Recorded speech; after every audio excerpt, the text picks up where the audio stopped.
Mundur dari Ketum Golkar, segini harta kekayaan Airlangga Hartarto capai ratusan miliar. Menteri Koordinator Menko Bidang Perekonomian Republik Indonesia, Airlangga Hartarto menjadi perhatian setelah menyatakan mengundurkan diri dari Ketua Umum Partai Golkar. Profil hingga kekayaan Airlangga Hartarto pun mendadak jadi sorotan. Terungkap dari catatan negara, Airlangga Hartarto memiliki kekayaan mencapai ratusan miliar rupiah. Airlangga Hartarto lahir pada tanggal 1 Oktober tahun 1962 di Surabaya, Jawa Timur. Airlangga merupakan anak kedua dari pasangan Ir.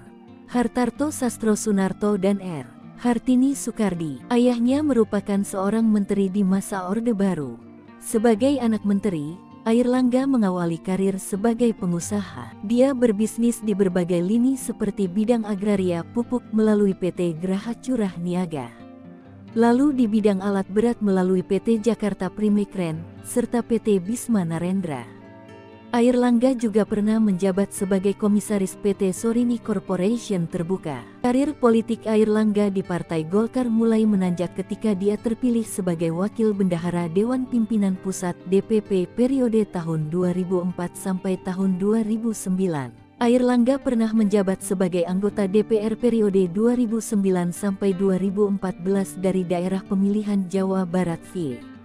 Dia diangkat menjadi Menteri Perindustrian pada 2016 menggantikan Saleh Husin dari Partai Hanura. Puncaknya, Airlangga terpilih sebagai Ketua Umum Partai Golkar sejak 2017 sampai tanggal 10 Agustus tahun 2024. Berdasarkan data laporan harta kekayaan penyelenggara negara LHKPN Komisi Pemberantasan Korupsi KPK pada 2022, Airlangga mempunyai harta sebesar 454 miliar rupiah. Dia tercatat mempunyai aset tanah dan bangunan sebesar 113,9 miliar rupiah. Aset itu tersebar di Jakarta Selatan, Gianyar, Australia, Manado, dan Bogor. Sedangkan nilai kas dan setara kas Airlangga mencapai 335 miliar rupiah. Airlangga juga mempunyai 5 mobil dengan nilai mencapai 2,5 miliar rupiah.